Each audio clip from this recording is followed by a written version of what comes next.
আসসালামু আলাইকুম, আশা করি সবাই ভালো আছেন।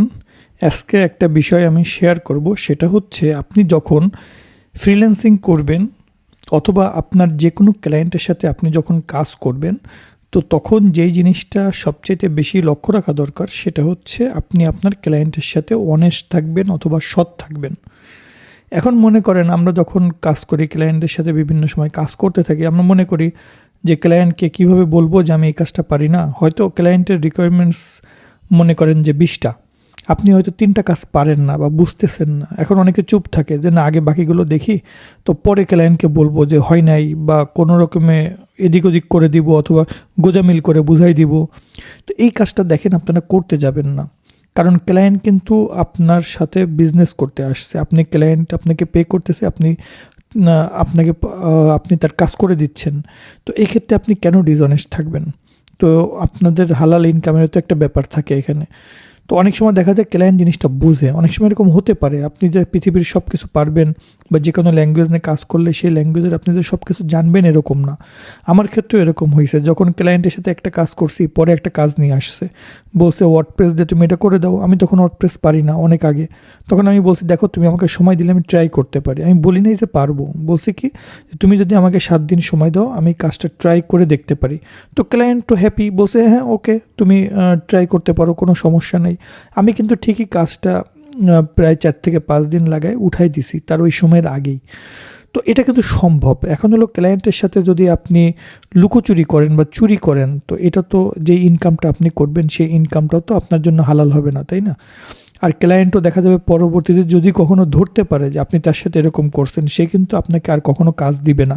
কিন্তু যদি এরকম হয় ক্লায়েন্টের আপনি কাজের 80% পারেন, 20% পারতেছেন না, আপনি বিট করার সময় বলতেছেন, এটা দুইটা ক্ষেত্রেই উপকার হয়। একটা হলো বিট করার সময়, অনেকেই বিট করে, সবাই বলে আমি পারবো। আমি এরকমও দেখছি যে যারা আপনার হলো freelancing.com, আগে যেটা ছিল, যেটা হলো freelancer.com, সেখানে অনেক আগে, এখন থেকে প্রায় 8-10 বছর আগে বা তারও আগে সম্ভবত, এরকম জব পোস্ট হতো যে আমাকে ঠিক ফেসবুকের মতো একটা সাইট বানাই দিতে হবে।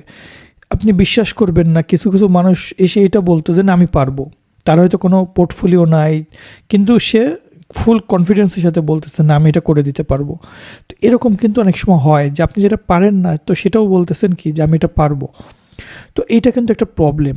তো এই জন্য আপনার যখন বিট করবেন, তো আমি ওইটার জন্য ওইটা জাস্ট এক্সাম্পল হিসাবে বললাম। কিন্তু যদি এরকম আপনি ট্রাই করেন যে বিট করার সময় আপনি অনেস্টলি ক্লায়েন্টকে বলেন তোমার কাজটা আমি দেখলাম, তো তোমার কাজটা তো ভালোই লাগছে, দেখো আমার যে এক্সপিরিয়েন্স সেই অনুযায়ী তোমার কাজটাকে এইভাবে এইভাবে আমি করব। তো আমি তোমার কাজের 80% বুঝছি, তো এই জিনিসগুলো আমি তোমাকে করে দিব। বাকি যে 20% এটা আসলে আমার আয়ত্তের বাইরে, আমি আসলে এই ধরনের কোনো কাজ আগে কখনো করি নাই। তবে হ্যাঁ, তুমি যদি টাইম দাও আমাকে তাহলে আমি করে দিতে পারবো। তো আপনি যখনই ক্লায়েন্ট বিট করার সময় আপনি যখনই ক্লায়েন্টকে এই কথাটা বলবেন, ক্লায়েন্ট কিন্তু ইমপ্রেসড হবে। কারণ আপনার মতো তো আরও অনেকেই বিট করতেছে, তাহলে ক্লায়েন্ট কীভাবে বুঝবে যে কাকে হায়ার করা উচিত?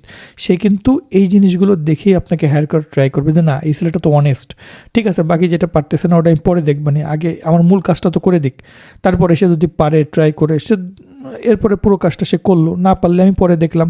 কিন্তু কি হলো, ক্লায়েন্টের সাথে আপনার একটা ভালো বন্ডিং তৈরি হলো, ক্লায়েন্টও আপনাকে অনেস্ট মনে করলো যে আপনি একজন অনেস্ট ওয়ার্কার।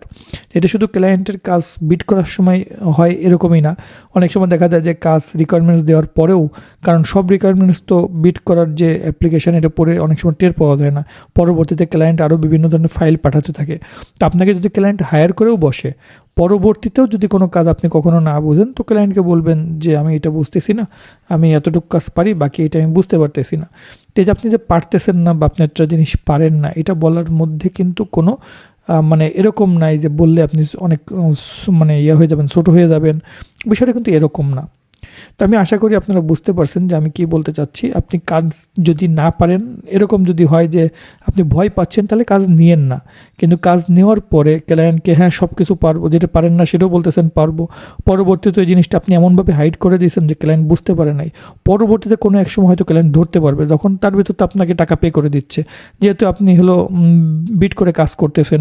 হয়তো আপনার 1 সপ্তাহের প্রজেক্ট, ক্লায়েন্টের কাজ শেষ, ক্লায়েন্ট হয়তো টেস্টও করতে পারে নাই, ওই প্রবলেম হয়তো ধরা পড়বে 1 মাস পরে যে তার ভিতর তো ক্লায়েন্ট আপনাকে টাকা দিয়ে দিছে, রিভিউ দিয়ে দিছে, কন্ট্যাক্ট এন্ড করে দিছে। ক্লায়েন্ট তো পরবর্তীতে এসে আপনার বিরুদ্ধে কিছু ইচ্ছা করলেও করতে পারবে না, আপনারা বুঝতেছেন যে এটা ধরতে পারবে 1 মাস পরে। তো এটা তো একটা অনৈতিকতার একটা ব্যাপার হয়ে গেল, তাই না? তো এই জন্য আপনারা এটা চেষ্টা করেন যাতে ক্লায়েন্টের সাথে কখনো চিট না করার। তো আশা করি আপনারা জিনিসটা বুঝতে পারছেন এবং এটা মেনটেন করে আপনারা কাজ করবেন। তো সবাই ভালো থাকবেন, আল্লাহ হাফেজ।